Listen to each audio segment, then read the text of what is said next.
All right, y'all, this is the second part of our first mock draft. If you haven't watched the first part with all the lottery picks, go check that out before you watch this one. But we're gonna breeze through this one. We're picking back up the Miami Heat, and I believe, in my personal opinion, I think the best player available is Jared McCain. He's a point guard, so he can fill in behind Terry Rozier. DeLon Wright does not have to play anymore. They could go De Silva. I think I'm just going Jared McCain just because I think that he's just better than these other players. And Okay. early on, I'm leaning on best player available in my eyes because, like I said, we don't know. Jimmy Butler might get traded. Like we don't know. Like that's a possibility. So I don't want to try to lean into team depth too much. Like if the pick makes no sense, then it is what it is. But I think Jared McCain would definitely make sense on this team. If they do trade Tyler Hero also, then they have another guard, whatever. But I just think Jared McCain is the best player available that makes sense for this team. Also, I was saving Tristan De Silva for the Philadelphia 76ers, who are definitely going to be trying to win now with Tyrese Maxey and Joel Embiid. It's a 3-and-D wing, and he is the insurance option in case they don't get Paul George in free agency. Okay, that makes sense. The Los Angeles Lakers, home to LeBron James, Anthony Davis. I have them getting a center here because Anthony Davis does not like playing center. So I'm going with Eves Missy, athletic, rim runner. He can play the shot blocker role. So he can do a little bit. He can do that dirty work that Anthony Davis doesn't like to get involved with sometimes. So here you go. Next pick, Orlando Magic. They have a logjam at a lot of positions. They have a lot of guards that aren't exactly point guards. They have some centers that aren't. I think their big rotation is actually pretty good. They play the same role, which makes it kind of awkward. But for this pick, I am kind of assuming they're going to trade for one of these point guards that are on the trade market. But this guy that I'm giving them, he's a scorer, but he has a lot of playmaking upside. That's kind of his second calling card. With Kaishan George, it says shooting guard, but like I said, his next trait outside of being a shooter is playmaking. For a team that is kind of in win now mode, like they're still on the rise, but they're in win now mode in the sense that they're going to be in the playoffs, and I think he could just be a good playoff piece. Toronto Raptors, they need a center, and looking at their team, I think they could use some more scoring. Their best scorers are, they have Scotty Barnes, but like he's not known for his scoring. They have RJ Barrett, Manuel Quickly. I think that one guy that has his role, has a niche as a back to the basket scorer, I'm going with Zach Edey to the Toronto Raptors. I said the one thing that I know he'll be good at when he gets in position, when he has his back to the basket, he'll be able to score. So, I'm saying Zach Edey to the Toronto Raptors. Cleveland Cavaliers, I'm assuming they're trading Darius Garland. So, best player available, he has fallen. I'm going with Isaiah Collier. Now, he could We're in not. Cleveland colors. Yeah, he could. I mean, Garland could not get traded, but if he doesn't, he'll just take Raul Neto's backup point guard spot, which I think is perfectly okay. So I'm fine with Isaiah Collier, also because he's the best player available. You wouldn't gone anywhere else? Um, Like he, Jacoby Walter or... I guess you could have, but I feel like, What is Tyler Smith's strengths? he's like a playmaking four, like stretch big. Kind of. He's mostly a stretch big, but he's like got some agility to him. How about Kevin McCullough? He could. I could see him on this team. I mean, part of me is assuming they're trading for a wing. If they are trading Garland, if they aren't, then I could definitely see them going McCullough. But I just figured that Collier is best player available, and they are very likely going to need a point guard. And if not, They did trade for get Darius. Okay. yeah. And if not, then Collier off the bench doesn't sound bad to me. New Orleans Pelicans, they're probably trading Brandon Ingram. They might trade CJ McCollum. We don't know. The GM has already said that they're going to shake things up. What does that mean exactly? We don't know. But best player available and a guy that is good off the ball, which means that Zion can pass him the ball out of double teams or whatever. And Jacoby Walter, he has fallen. And I think that, if you already have some ball dominant people on the team, you could use a guy that doesn't need the ball in his hands to succeed. So, go with Jacoby Walter because he has fallen. I would have put Isaiah Collier on that team. I agree. You could have definitely put Isaiah Collier on that team. And we're at the Suns. And if you just look at this Suns team, what the fuck is going on here? What is this shooting guard depth chart? How many people are listed here? 1, 2, 3, 4, 5, 6, 7, 8, 9, 10. Like, why? How is that even possible? Grayson Allen sometimes plays the 3. Yeah. It's not listed there. Yeah. But still, it's just, how are there so many people here? It's just like, what the hell? But anyways, you look at their bigs. You have Nurkic and then who? Like, these people are not conducive to winning basketball. I'll say it. So, they need... He was found training with KD, by the way, and shit.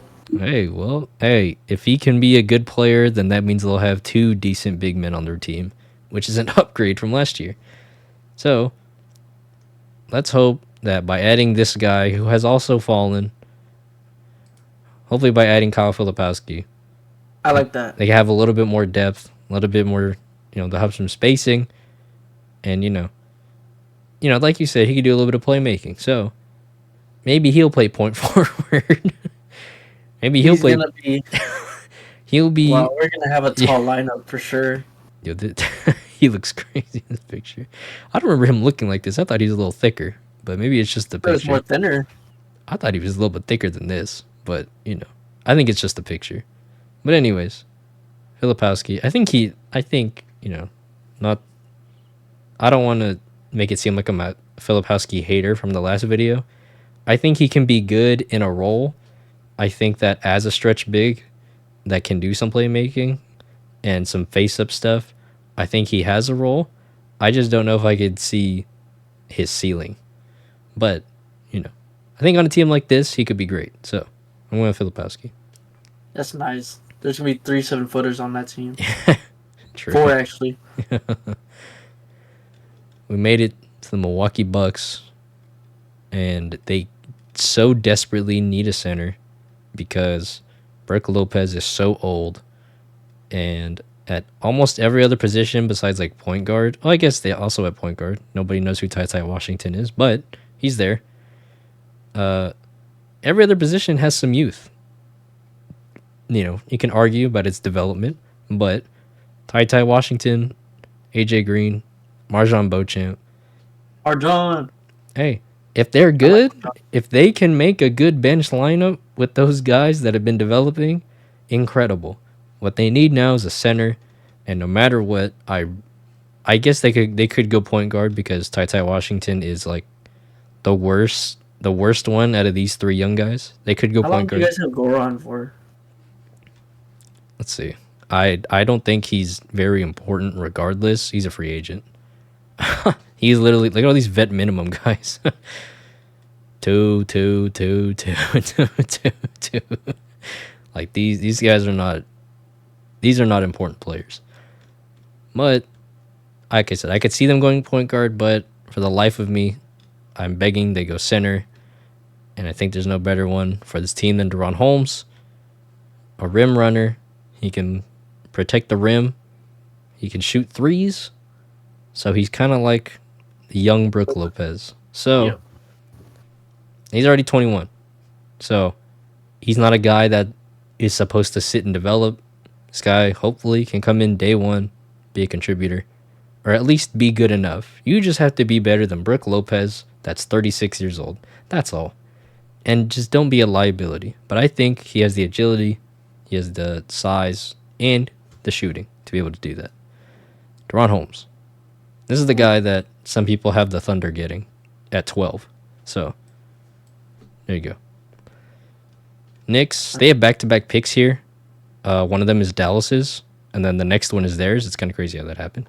But looking at their team, they got decimated by injuries last year.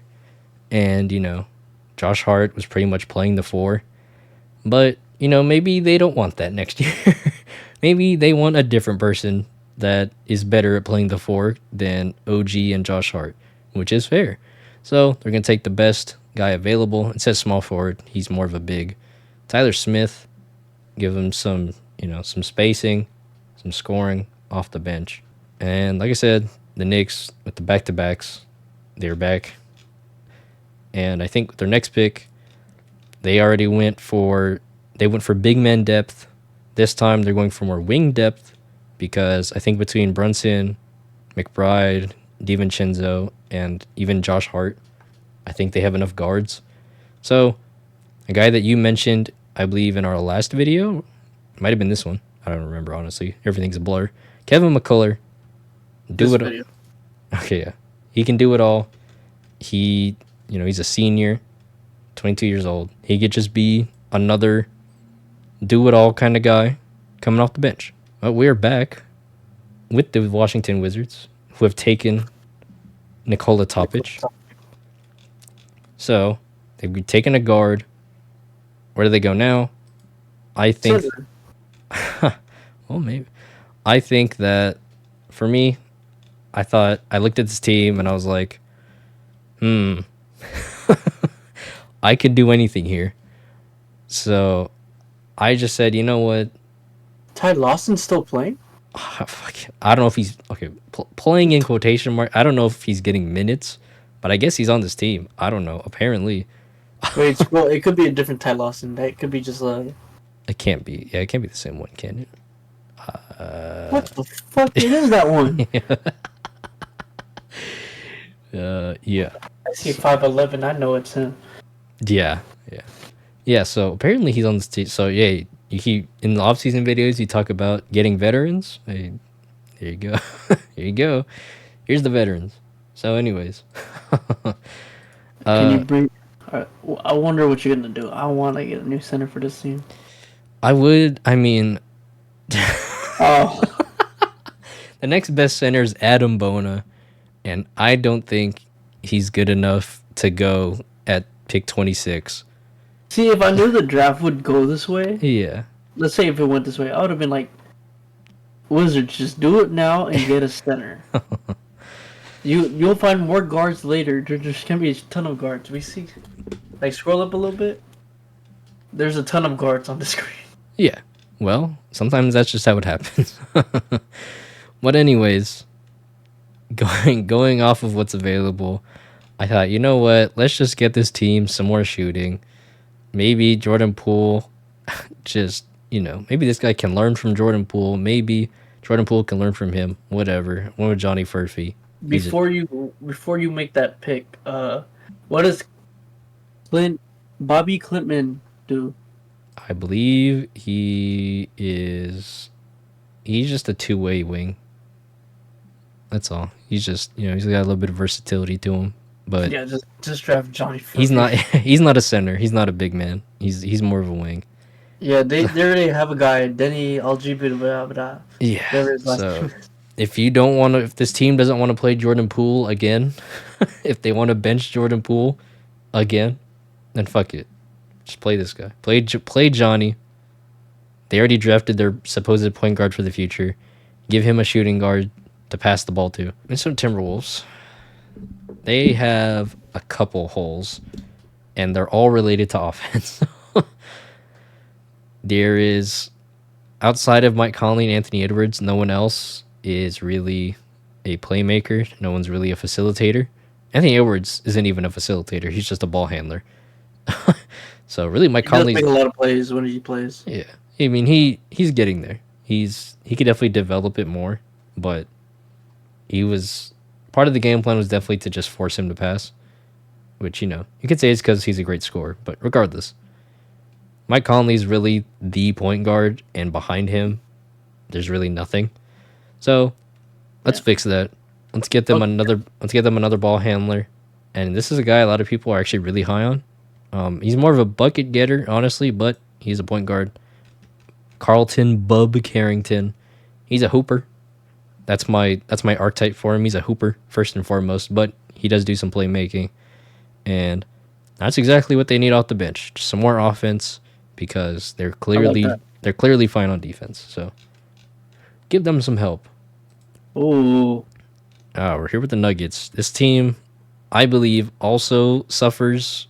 Well, it's debatable because you could look at it a couple different ways, but if we're talking about good ball handlers, I think that they are lacking. I think Obviously, they need a secondary playmaker. yes. Obviously, Jokic is an incredible passer. Jamal Murray is a ball handler, but he's He's a not really scorer. a point guard. Yeah, he's much more of a scorer. So let's find a guy that can do a little bit of facilitating that won't lose this team's identity of being able to switch stuff and being able to, and a guy that just brings more defense for when KCP eventually leaves. Who is that guy, Jacob? Let us know. I'm glad you asked. And this is actually a guy I'm a lot higher on than I think other people. I watched this guy play one game live, not in person, on TV. I watched him play one game and I was like, really, that guy's the best guy on this team? Jalen Tyson. Where is his picture? God. Jalen Tyson going to Cal. 6'7" shooting guard. But he played lead guard pretty much. He was doing his stats aren't even here. This is fucked up. But regardless, he was pretty much asked to do everything for Cal. He was the scorer, he was the playmaker, he was the ball handler. So So is he Luca for Cal? pretty much, yeah. Let's say he's Luca for Cal.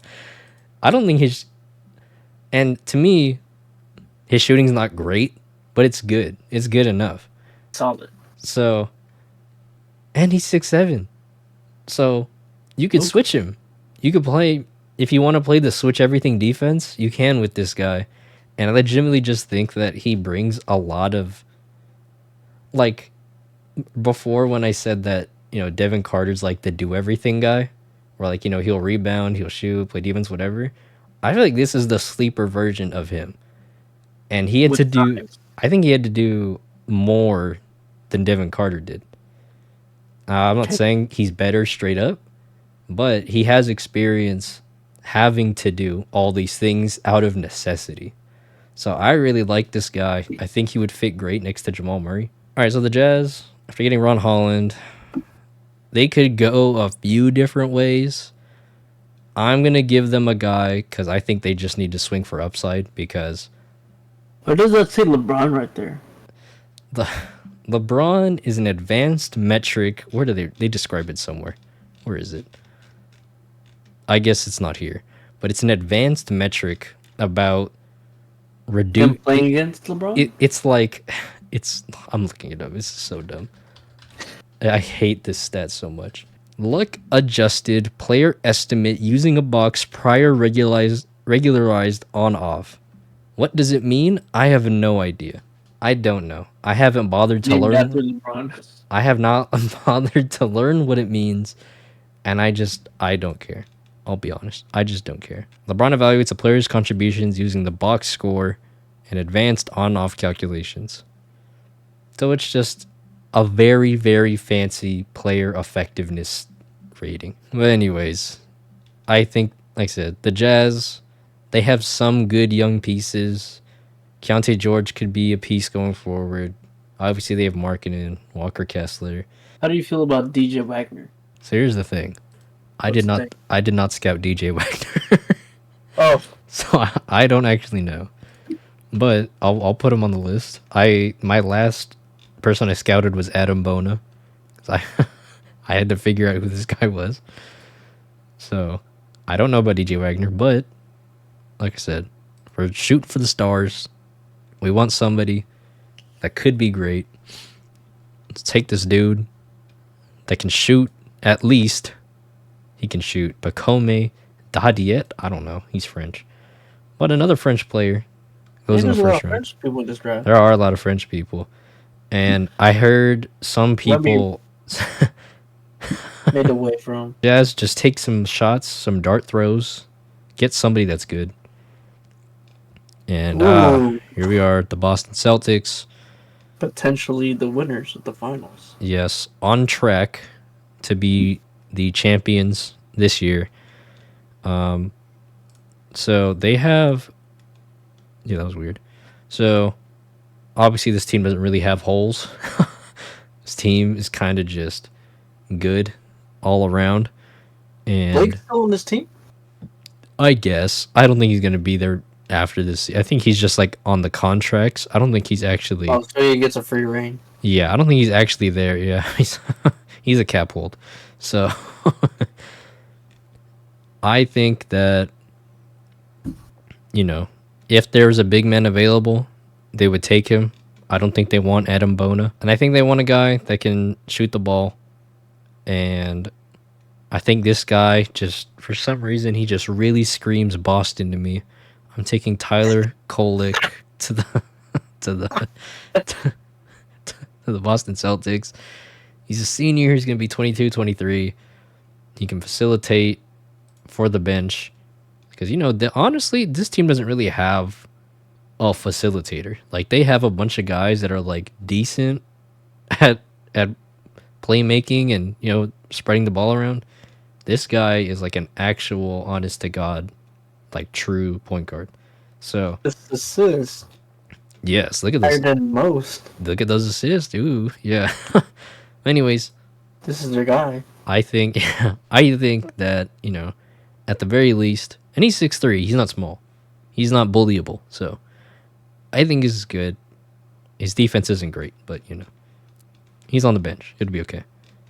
But that'll round out the first mock draft. Like I said, if you missed the first part, these beautiful first 14 picks. I mean, just look at these picks. Oh my gosh. If you want to watch us break down those picks, go ahead, check out the video. And yeah, this is where we're at for our first mock draft. I kind of took projected trades into account. Didn't want to lean too much into it because you never know. They might actually get back. If you see a pick for your team that you hate, let me know in the comments. Tell me what I should have done. Tell me what you think is more likely to happen. I'm very curious because this draft is a shit show. So whatever opinions you have, I would love to hear them. PJ, now that it's all complete, how do you feel about how this one went down? I have nothing to argue about. Honestly, I mean, Cleveland is, and if you won, I do like everybody so far. And we might get we'll probably do one of these where PJ has the reins. So, hey, be on the lookout for that. Hit subscribe if you enjoyed, PJ. I mean, if you see mine, most likely is gonna be different. Oh, different for sure. The draft for sure different. So who knows? I mean, Sar for me is number one. Yeah, I mean, Unless they trade Atlanta pick for some reason. Trae Young to the Spurs. hey, maybe in our next one, you know, we'll have some more talk about trades between teams. You never know. Anyways, stay subscribed. We're going to keep improving. We're going to keep upping the ante on these drafts, these mock drafts. So stay tuned. Hope y'all enjoyed. Subscribe for the finals. No, this is definitely going up before the finals are over. But anyways, Stay Per Soul Podcast. I'm Jacob, my co-host. I'm PJ. Yes, sir. And we will see you all soon. Peace out. Peace.